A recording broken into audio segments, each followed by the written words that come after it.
In this video, we'll do an unboxing on SV Cloud 9P. I'm not sure how to pronounce it. So this is a smart TV box. Mabibili na siya sa Shopee or Lazada. The price for this is around nasa 9,000 plus pesos. And inside the box, we have the user manual. We have the TV box itself.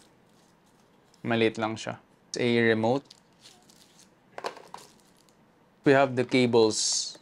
HDMI cable.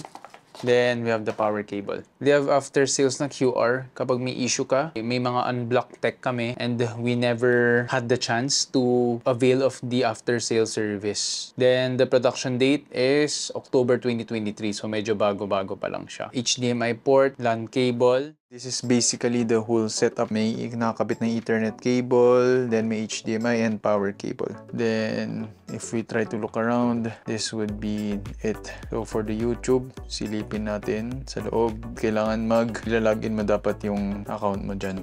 Natin. Ito sa Yogurt Kids.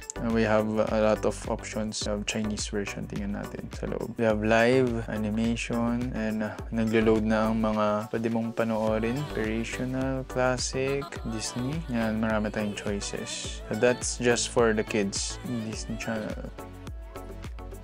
Tapos dito tayo sa main part, si Yogurt TV. So dito natin makikita lahat ng mga gusto nating panoorin na TV shows. Ang okay dito is meron tayong mga live kasi na TVs na pwede nating panoorin. So you have a lot of choices to choose from. Punta tayo sa Philippines. So, kailangan nyo one time mag-load. So, that would depend on your internet. So, nagbabuffering siya and nagda-download siya. So, we have a lot of choices to choose from. So, this is live TV siya.